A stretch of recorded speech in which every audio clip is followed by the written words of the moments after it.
എല്ലാവർക്കും വിനീത നമസ്കാരം. ശ്രീമദ് ഭാഗവതം നവമസ്കന്ധം അധ്യായം 4 ശ്ലോകം 49, 50, 51, 52 4 ശ്ലോകങ്ങള് ഇന്ന് നമുക്ക് നോക്കാം.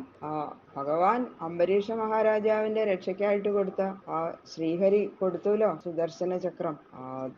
ആ സുദർശന ചക്രം ആ കൃത്യയുടെ വരവങ്ങോട്ട് കണ്ടപ്പോ ഓടിച്ചെന്ന് രാജാവിനും മഹാരാജാവിനും ഒന്നും പറയേണ്ടി വന്നില്ല. ക്രോധിച്ച് നേർക്ക് വരുന്ന സർപ്പത്തെ അഗ്നി എന്ന പോലെ ആ രാജാവിന്റെ നേരെ പാഞ്ഞു കൊണ്ടുപോകുന്ന കൃത്യയെ സുദർശനം അങ്ങോട്ട് ദഹിപ്പിച്ചു. മഹാരാജാവ് ഇങ്ങനെ തൊഴുതുകൊണ്ട് നിൽക്കാം, അംബരീഷ മഹാരാജാവ്. ബാക്കിയുള്ള ശ്ലോകം നമുക്ക് നോക്കാം. ശുക്ലാംബരധരം വിഷ്ണു ശശിവർണം ചതുർഭുജം പ്രസന്നവദനം ധ്യായേത് സർവവിഘ്നോപശാന്തയേ ഗുരവേ സർവലോകാനാം ഭിഷജേ ഭവരോഗിണാം നിധയേ സർവവിദ്യാനാം ദക്ഷിണാമൂർത്തയേ നമഃ. പീതാംബരം കരവിരാജിത ശംഖചക്ര കൗമോദഗീ സരസിജം കരുണാസമുദ്രം രാധാസഹായം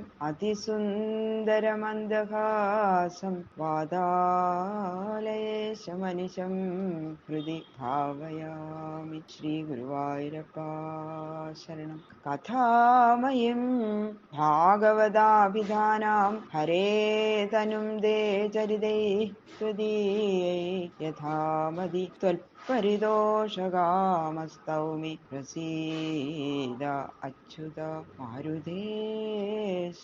ഗംഗണപതയേ നമഃ. സംസരസ്വത്യൈ നമഃ. ഗുരുഭ്യോ നമഃ.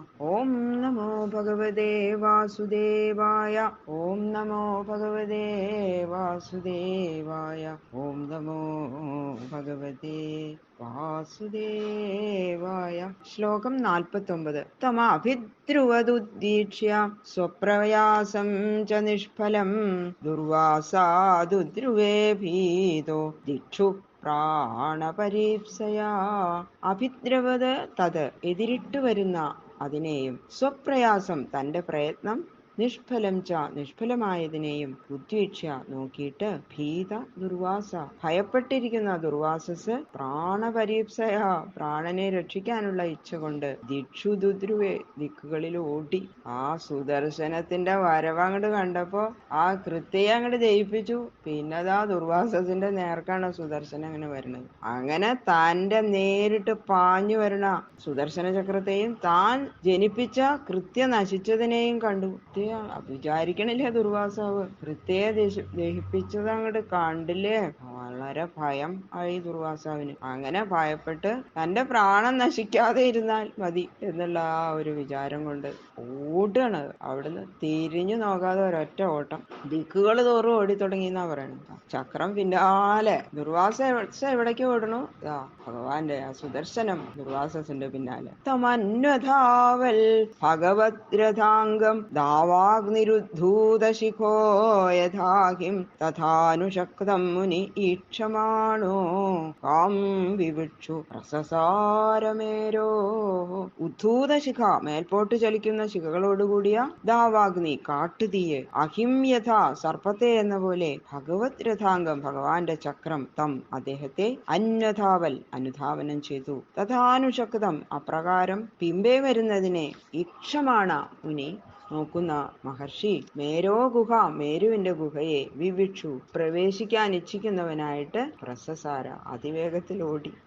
അതിഭയങ്കരമായിട്ട് ഇങ്ങനെ ജ്വലിക്കുകയാണ് ആ സുദർശനം.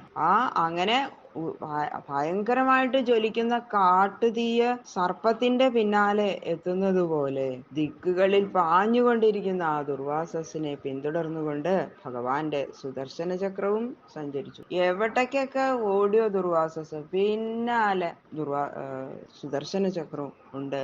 അങ്ങനെ തിരിഞ്ഞു നോക്കും, ഇടയ്ക്ക് ദുർവാസസ് നോക്കുമ്പോ ചക്രം അങ്ങനെ തൊട്ട തൊട്ടടുത്ത് വരികയാണ്. ചക്രം പിന്നാലെ വരുന്നത് കാണുന്ന മുനി ഇനി എന്താ ചെയ്യാ, രക്ഷയില്ല എന്ന് മനസ്സിലാക്കിയിട്ട് ആ മഹാമേരുവിന്റെ ഗുഹയിൽ തന്നെ പോയി ഒളിക്കാം. വേറെ എവിടെയും രക്ഷയില്ല എന്ന് മനസ്സിലായി അദ്ദേഹത്തിന്. അങ്ങനെ ആ പർവ്വതത്തിന്റെ ഗുഹയില് പോയി ഒളിക്കാൻ വേണ്ടിയിട്ട് അത്രയും സ്പീഡില് ഓടുകയാണ്. ദിശോ നഭഷ്മാം വിവരാൻ സമുദ്രാൻ ലോകാൻ സപാലാൻ ത്രിദിവം ഗതസ്സ യതോ യതോ ധാവതി തത്ര തത്ര സുദർശനം ദുഷ്പ്രസഹം ദദർശ. ദിശ ദിക്കുകളെയും, നഭ ആകാശത്തെയും, ക്ഷ്മാം ഭൂമിയെയും, വിവരാൻ ഗുഹകളെയും, സമുദ്രാൻ സമുദ്രങ്ങളെയും, സപാലാൻ പാലകന്മാരോടുകൂടിയ ലോകാൻ ലോകങ്ങളെയും, ത്രിദിവം സ്വർഗത്തെയും, സഗത പിന്നാലെ വന്നു അവൻ ഗമിച്ചു. യഥാ യഥാ ധാവതി എവിടെ എവിടെ പോകുന്നുവോ, തത്ര തത്ര അവിടെ അവിടെ, ദുഷ്പ്രസഹം സഹിക്കാൻ സാധിക്കാത്തതായ, സുദർശനം സുദർശനത്തെ ദദർശ കണ്ടു. ദുർവാസസ് മുനി സകല ദിക്കുകളിലും ആകാശത്തിലും ഭൂമിയിലും സർവഭാഗങ്ങളിലും പർവ്വത ഗുഹകളിലും സമുദ്രങ്ങളിലും ദിക്പാലകന്മാരടങ്ങിയ സകല ലോകങ്ങളിലും സ്വർഗത്തിലും പ്രവേശിച്ചു. എവിടെ ചെന്നാലും സുദർശനം പിന്നാലെ. എവിടെ എവിടെ പോകുന്നുവോ അവിടെ അവിടെയെല്ലാം അസഹ്യമായ തേജസ്സോടുകൂടിയ ആ സുദർശന ചക്രവും എത്തുന്നതായിട്ട് കണ്ടു. അല്ലാതെ ഭയന്നു ദുർവാസാവ്. അലബ്ധനാഥസ്യദാ കുതശ്ചിൽ സന്ത്രസ്തചിത്തോരണമേഷമാണ ദേവം വിരിഞ്ചം സമകാൽ വിധാത ത്രാഹ്യാത്മയോനേജിത തേജസോ മാം. സ അദ്ദേഹം യഥാ എപ്പോൾ, കുതശ്ചിൽ ഒരു ദിക്കിലും, അലബ്ധനാഥ ലഭിക്കപ്പെടാത്ത നാഥനോടുകൂടിയവനായോ, തഥാ അപ്പോൾ, സന്ത്രസ്ത ചിത്ത ഏറ്റവും ത്രസിച്ച ചിത്രത്തോടുകൂടിയവനും, അരണം രക്ഷകനെ, ഏഷമാണ് അന്വേഷിക്കുന്നവനുമായിട്ട്, ദേവം വിരിഞ്ചം ദേവനായ ബ്രഹ്മാവിനെ സമകാൽ പ്രാപിച്ചു.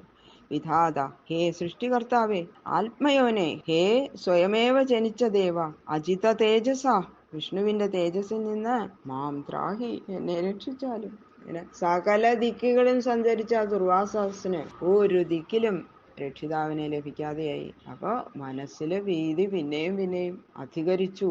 എവിടെയാണ് ഇനി രക്ഷിതാവിനെ ലഭിക്കുക എന്നുള്ള ആ വിചാരത്തോടു കൂടി ബ്രഹ്മാവിനെ ശരണം പ്രാപിച്ചു. എന്നിട്ട് പറയാണ്, ഹേ വിധാതാവേ, ഹേ ആത്മയോനെ, ആരാലും ജയിക്കപ്പെടാതിരിക്കുന്ന ശ്രീഹരിയുടെ തേജസ്വരൂപമായ ആ സുദർശന ചക്രം എന്നെ ദഹിപ്പിക്കാനിതാ പിന്നാലെ വരണു. അതിൽ നിന്ന് എന്നെ നിന്തിരുവടി രക്ഷിക്കണേ രക്ഷിക്കണേ എന്ന് പറഞ്ഞിട്ട് ആ ബ്രഹ്മാവിന്റെ കാൽക്കലിൽ ചെന്ന് അങ്ങോട്ട് വീഴാണ്. ഇതാ ബ്രഹ്മാവ് പറയണു, എനിക്കൊന്നും പറ്റില്ല രക്ഷിക്കാൻ. ഇതാ ഭഗവാന്റെ അടുത്ത്, ഭഗവാന്റെ സുദർശനല്ലേ, അവിടെ തന്നെ ചെന്ന് പറഞ്ഞോളൂ എന്ന് പറയാണ്. ബാക്കിയുള്ള ശ്ലോകങ്ങൾ നാളെ നോക്കാം. സർവത്ര ഗോവിന്ദ നാമ സങ്കീർത്തനം, ഗോവിന്ദ ഗോവിന്ദ.